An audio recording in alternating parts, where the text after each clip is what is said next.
Woods Homestead, y'all. Y'all, feed's getting more and more expensive these days. We're going to talk about it a little bit today while I replenish the feed room. Guys, thanks for stopping in at the Piney Woods Homestead. Hit that old like for us. Subscribe if you haven't, and if you have, y'all, we appreciate you. Let's get to unloading a little bit of feed and talking about these rising feed costs. Y'all, taking me a quick little break before I get back on that feed. It's really hot out here, y'all, but I showed that breakfast at the beginning of this video because I wanted you to see that that's 100% homegrown or made here at home. Obviously, we buy the flour and the butter and the shortening, but that sausage biscuit and that egg, that's all produced right here, y'all. And it's a good feeling to be growing your own food and eating a good hearty breakfast before you get out here and get to doing some really hard work.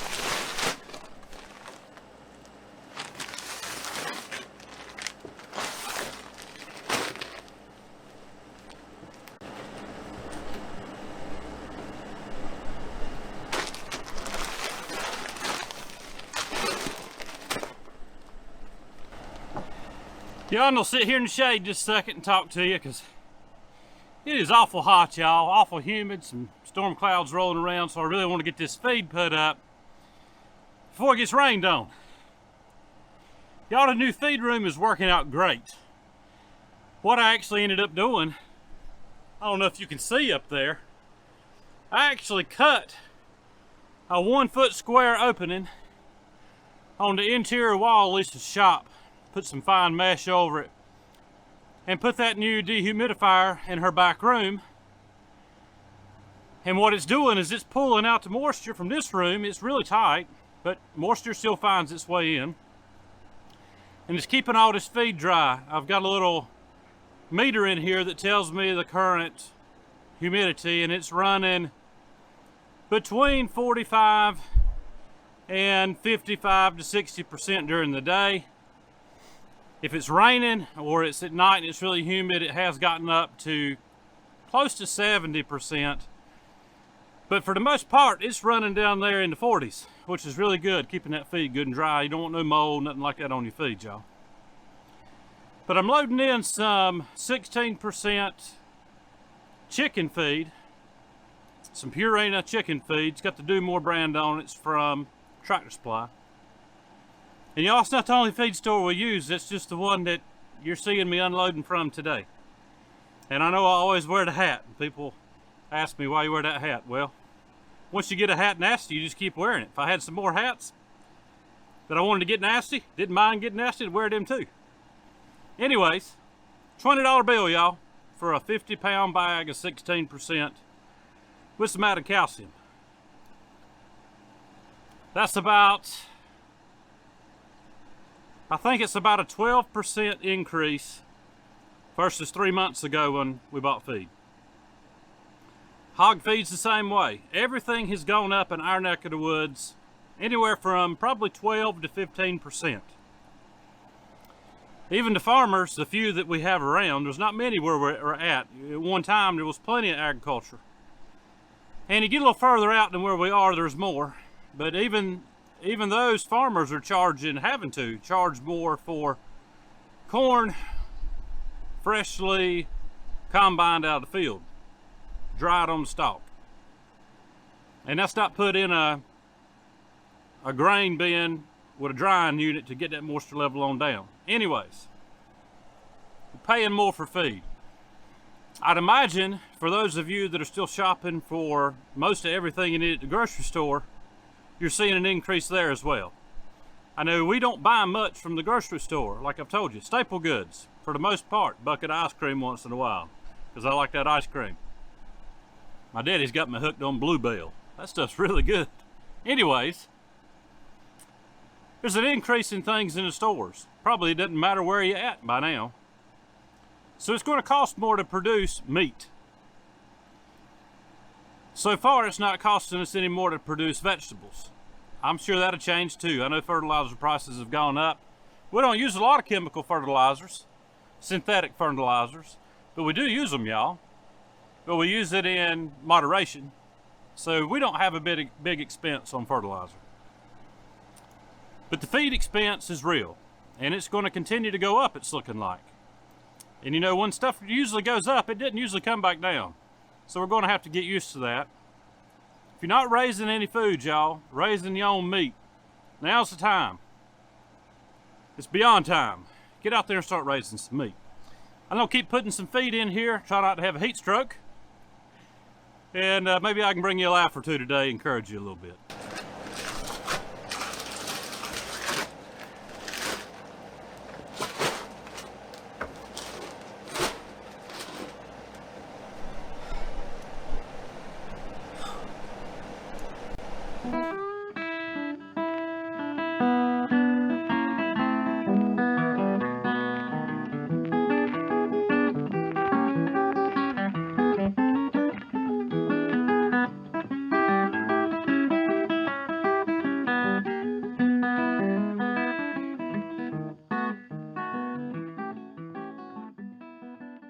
If this looks like work, I promise you it is. You know, I was thinking as I'm sweating out here, taking a break in the shade at the moment, take this hat off for a second. It's hot, y'all. You're fanning like old women in church. It's a whole lot easier to walk into the supermarket, grab one of those sanitized shopping carts, walk down to the meat aisle, pick up a beautifully packaged pack of bone-in pork chops, neatly placed in there. Nice white pork, you know, not like the healthy looking dark red stuff we grow here. There's nice white pork, and y'all, I'm picking because I've ate all that white pork I want. I like the darker stuff. Step over, pick you up a fresh chicken. It says natural on it. Already cut up, ready to go. Walk over to the beef aisle. Maybe you want some steaks for the weekend. They're running a sale. $15.99 a pound. Regular price, $20 a pound. It's a whole lot easier, y'all. It's a whole lot more convenient. You don't break a sweat. But out here, you are raising livestock that's going to be meat on your barbecue smoker, your crock pot, your hot grease. You're going to know that you raised it humanely, that it was processed in a clean fashion by clean people, and you're not going to have $20 a pound in it. We raise out hogs around here, y'all. We've told you. $3 to $4 a pound final cut for the whole hog when you're done. Already packaged in the freezer, ready to go. Chickens. We raise those Rangers and we raise our golden friars. And y'all, those golden friars, they're fantastic. We're coming out better than the grocery store because we raise all of our own vegetables too, y'all. And y'all, we have learned to cut out some things from our diet that we can't produce or that we just don't want to buy at the store. We don't grow avocados here, so we don't eat avocados. Maybe once in a while if we want some guacamole or something, but for the most part, all we buy is staple goods, y'all, and dairy. I don't know about y'all, but the prices are going up in the stores too. We're still coming out to the good right now, even with feed going up, on raising our own meat. And maybe you don't have the space to do it where you live at. Maybe you need to get a little bit further out into the country. Maybe you can't. That's when you find people like us that are raising it, that are doing everything by the book to be legal, to sell you a piglet, or when the time comes, to sell you pork, to sell you chicken, whatever. And y'all, I'll go ahead and tell you right now, Lisa and I are not trying to gear ourselves towards those with deep pockets. We are raising truly quality meat around here. And if we ever get to the point that we're going to sell, we've already talked about it. We're not going to try to market ourselves in a way that the only people that can afford to buy from us are those with six-figure incomes. We're going to raise quality meat that the average folks like us hopefully can afford. If we ever get down the road to that. Who knows what's in store. Guys, I got one more load up here to get out. And then I think I'm going to take it easy for a little bit. It's mighty hot, y'all. Anyways, let me get to loading some more of these $20 bills into this feed room. All right, y'all, I'm gonna sit on the tractor in the shade to wrap this thing up today, this video. I know you've already seen me unloading feed before, moving feed around, but just wanted to talk about the cost involved, y'all. Eventually, we may get into a little something different. I'll let you in on a little something. I'm gonna take a trip here in a couple of weeks to visit a fella down east. And I mentioned him in another video, Homesteading the Hard Way. I'm gonna get him to show me his setup for grinding all of his feed. I know my dad did it on the farm when I was young, but he did it, I believe, with a tractor and a big mill. This fella down east is using smaller equipment that pretty much anybody can do, hammer mill, and he's able to buy bulk wheat and corn, and I'm not sure what else, but he is grinding his feed and mixing the right supplements in with it to give the hogs the proper nutrition that they need.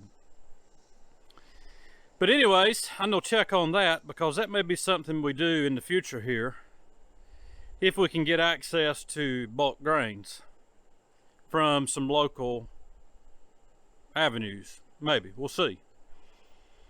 And we may look at investing in a silo or something that we can actually run a grain dryer and keep feed viable and not getting molded. You'll see some people, especially on YouTube, they'll buy these big containers, open bag top containers of feed, and they'll stick them under a shed. If you're running through that much feed in a week, I can see it.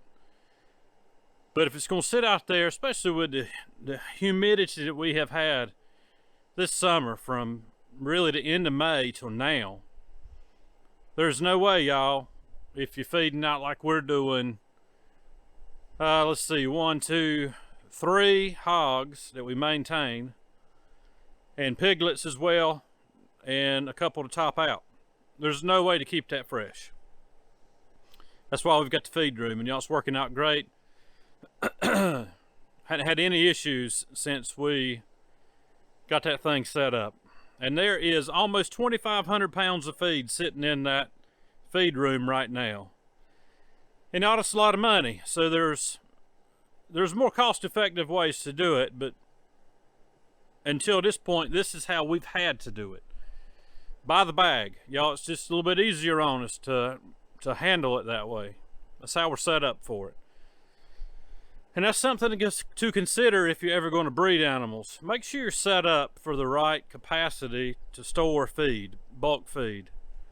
That way your animals are getting proper nutrition, not getting the bad stuff.